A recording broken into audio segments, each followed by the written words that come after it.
दर्पण दिनानिमित्त जो कार्यक्रम आयोजित केला, या कार्यक्रमात उपस्थित आदरणीय व्यासपीठ,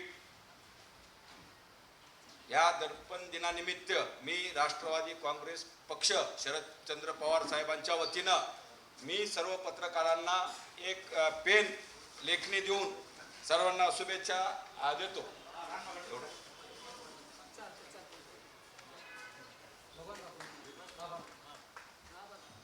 कार्यक्रमाच्या शेवटी मी आभार व्यक्त करण्यासाठी तुमच्या समोर उभा आहे।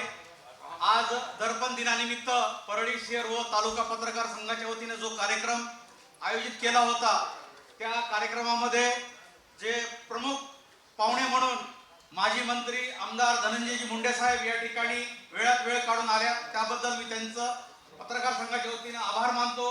कार्यक्रमाचे अध्यक्ष आदरणीय प्राध्यापक टी.पी. मुंडे सर यांचाही मी आभार मानतो।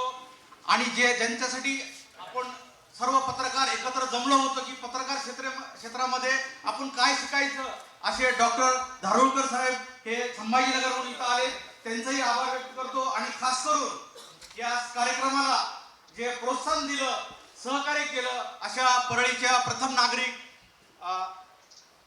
धर्माधिकारी वहिनी यांचं मी आभार व्यक्त करतो। तसंच भैयाजी यांचा देखील खूप खूप आभार व्यक्त करतो। आणि आज ज्यांना आपण पारितोषिक दिलेत ते आमचे सर्व सहकारी, ज्याच्यामध्ये धनंजयजी आढाव असतील, धनंजय आरगुणे असतील, आत्मलिंग शेट्टे असतील, आमचे गुरुवर्य लक्ष्मण वाकडे सर असतील, आरगुणे सर असतील आणि प्राध्यापक प्रवीण फुटके सर यांची आम्ही निवड याच्यासाठी केली की त्यांची प्रेरणा घेऊन बाकीच्या पत्रकारांनी शिकलं पाहिजे। शिरसाळाचा ग्रुप असाल, आम्ही असू, जे कार्याध्यक्ष म्हणून आहेत आपले परळीतले संपादक नितीनजी ढाकणे यांना आम्ही, रानबा गायकवाड, सर्वच जे मुक्रम शहराध्यक्ष आहेत, खांडेकर असतील, सर्वच। आणि या ठिकाणी धनंजय मुंडे साहेबाचे जे सोय सचिव आहेत प्रशांतजी जोशी यांनी देखील खूप मोलाचं सहकार्य केलं। आणि परळीतले सर्वच नवनिर्वाचित सदस्य मान्यवरांचा आम्हाला एक संधी मिळाली की आमच्या हातून त्यांचा सत्कार व्हावा, त्यांनी आमचा सत्कार स्वीकारला। आणि ज्यांनी डायरेक्टली इनडायरेक्टली ह्या कार्यक्रमाला सपोर्ट केला, प्रोत्साहन दिलं, सहकार्य केलं, असा सर्वांचा आभार मानून मी हा कार्यक्रम संपला असं जाहीर करतो। धन्यवाद।